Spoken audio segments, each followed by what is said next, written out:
A bill of materials in AutoCAD Mechanical is the database end of the AutoCAD Mechanical Intelligent Objects.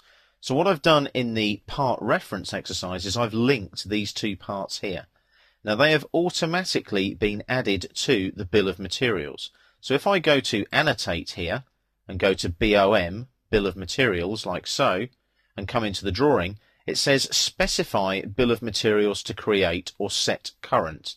Now if you look down at the command line there, you can see the main. Specify BOM to create or set current main. So all I'm going to do there is just press enter, and that will give me the BOM that I've got. There's my conveyor bracket and my conveyor bracket column. I'm actually going to right click here and rename that as conveyor, and make sure you spell it right, obviously, conveyor bracket, and then I'm going to put ASSY short for assembly and press enter. So that is now the name of my bill of materials. You can see that there, conveyor bracket assembly. Now what I can do there, I'll just click and drag a little, and you can see that. It just means that you can see conveyor bracket assembly like so. So there's my two parts of my conveyor bracket. Now if I go to structured here or view options, I can actually display the assembly hierarchy, if there is one, with a separator. I haven't actually got one at the moment, so I'll just cancel that like so. What I can do as well here, if I click here assembly properties though, the description is my conveyor. Remember to type it properly, so it's my conveyor bracket assembly, like so. Now the standard I'm using is ISO, so I'll put ISO in there again, metric ISO. The material is steel, and measurement is not going to be in place here because we're doing units each. So I'll OK that, and that's all added as well.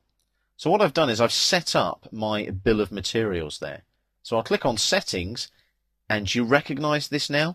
The BOM settings for ISO, it's the same as what we had when we set up our part references. Basically, this is database information. So you've got things like properties, captions, data type, what value it'll be, what precision, do you lock it, do you sum it, do you add it up, for example, caption alignment, center, value alignment, center, left, middle center, and so on. Now I'm just going to OK that and leave it at the defaults. And I'm also going to OK that now as well. Now, because I've got part references here, if I go to view and switch on my mechanical browser, you'll see now, look, there's my conveyor bracket assembly, and I can open that and I can go straight to it from my mechanical browser when I'm using structure in AutoCAD Mechanical. Now if I click here and right click, I can do a new component like so, and the new component name will be, let's say, bracket, and the view name will be top. So I press enter there, select objects for the new component view. Well, that's going to be these objects right here, like so, and also that there.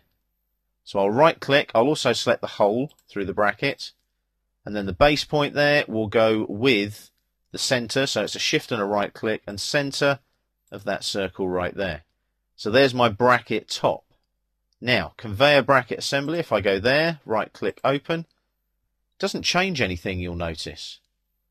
But what you'll notice here, look, conveyor bracket now has items 2 and 3. Can you see that? So there's item 2 and 3 there. So it's listed them and numbered them and given them a quantity.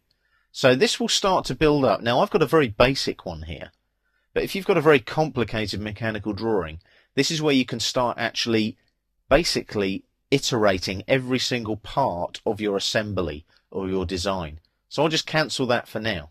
So you can see there how your BOM, B-O-M, or bill of materials can be built up utilizing your part references in your drawing.